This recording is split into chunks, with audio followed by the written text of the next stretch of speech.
Hi guys, welcome back to the channel. So today's topic is going to be about anthropometry in pediatrics, which has a very high clinical significance. So anthropometry is basically measurements of the size and proportion of the human body, and when we do the same in the children, then it is anthropometry in pediatrics. It is not something that can be done only by the clinician. It is something that can be done by the parents at their home regularly, so that they can assess the healthy growth of their child. In case of any abnormal readings, they can contact the doctor. The chief differentiating feature between a child and an adult is growth. A child tends to grow at an exponential rate, whereas the adults more or less remain in the same size. So anthropometry is basically measurement of their growth. So anthropometry has more importance in the pediatrics when compared to the adult age group. So anthropometry is used to assess the physical growth and development of the child as he or she grows through different ages. In total, there are 8 parameters to be measured in anthropometry of children, and they include number 1, height, weight, the BMI or the body mass index, the mid upper arm circumference, chest circumference, head circumference, the upper segment to lower segment ratio, and finally the arm span. Let's see about the height first. Measurements of the height in a child less than 2 years of age and more than 2 years of age is different, because a child less than 2 years of age cannot stand perfectly erect. So the height measured in a child of less than 2 years of age is called as length, and this length of the child is measured while the child is lying on an infantometer, which has a fixed head end and a movable foot end. The average length of the child at the time of birth is 50 centimeters. But the child reaches 1 year, he grows by about 25 centimeters on an average. At the end of 2 years, increase in 12.5 centimeters of height. And after 2 years, the child grows 6 centimeters for every year. So how do we calculate the expected height? It is as follows. So expected height is equals to 6 times the age plus 77. This formula gives the expected height in centimeters. This formula for height is applied only till 12 years of age. In a child greater than 2 years who is able to stand erect perfectly, we use a stadiometer to measure the height. So in a stadiometer, we have to make the child to stand against the stadiometer. There should be a 5-point touch, which includes the child should touch the stadiometer at the heels, the calf, the buttocks, the shoulder blade, and the occiput. And this is the perfect posture for measuring the height on a stadiometer. So now let's talk about the weight of the child. The average birth weight in India is 2.8 to 3 kg. If a child is born with less than 2.5 kg, then he is called a low birth weight baby. Less than 1.5 kg, very low birth weight baby, and less than 1 kg is extremely low birth weight baby. Again, if a child is less than 2 years of age, the weight can be measured on an infantometer, while in the rural areas, a Salter spring balance is commonly used to measure the weight in less than 2 years of age. When the child is greater than 2 years of age, a digital weighing machine is used just like for the adults. So how do we know that the child is of appropriate weight for his age? We have some formulas which are called as the Weeks formulas. So expected weight for less than 1 year is equals to the age in months plus 9 whole divided by 2, which gives weight in kg. 1 to 6 years is double the age plus 8, and 7 to 12 years is age into 7 minus 5 whole divided by 2.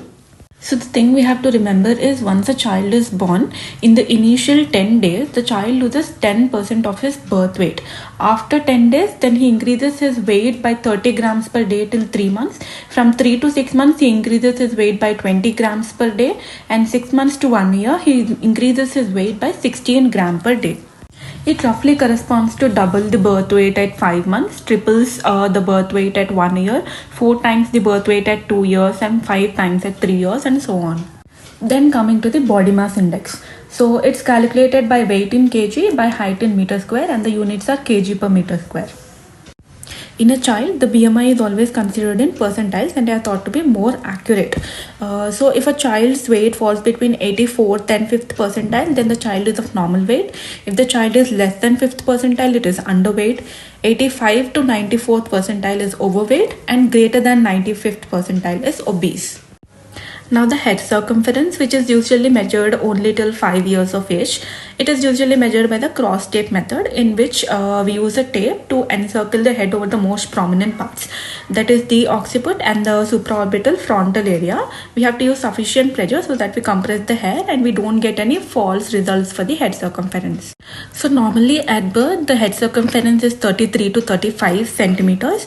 At 1 year, the head circumference is 47 centimeters, and at 5 years of age, it is 50 to 52 centimeters. So the rate of growth of the head circumference is, it increases by 2 centimeters up to 3 months of age. It increases by 1 centimeter per month from 3 to 6 months, and it increases by 0.5 centimeter per month from 6 months to 1 year. If we talk about the percentile, if the head circumference is less than 3rd centile, then it is microcephaly, and if it is more than 97th centile, then it is macrocephaly.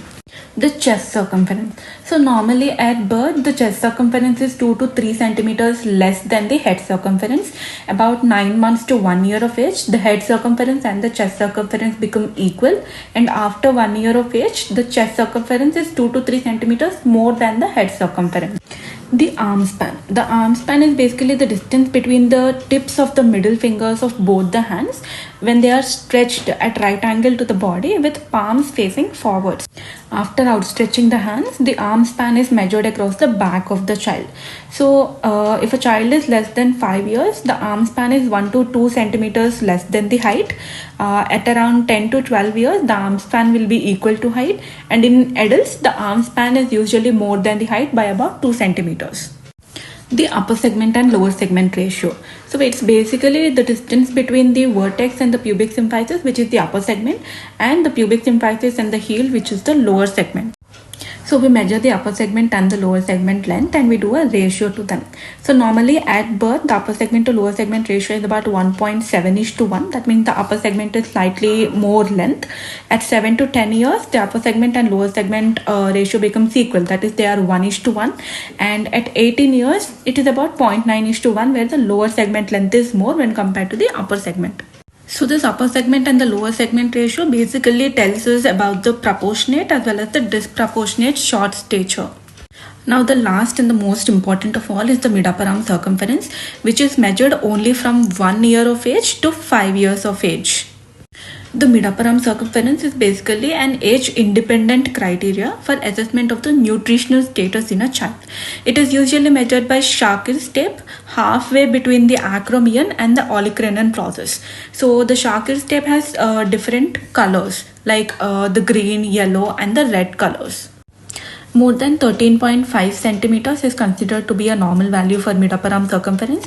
If the MUAC is between 12.5 to 13.5, then it indicates mild malnutrition. 11.5 to 12.5 centimeters, moderate malnutrition, and less than 11.5 centimeters is severe malnutrition. So why is MUAC considered as age-independent criteria to assess the nutritional status? Because initially when a child is born, there is more subcutaneous fat, which eventually as the child grows is replaced by the muscle. So hence from 1 year to 5 years of age, the MUAC remains fairly constant, and that's why it is considered as an age-independent criteria.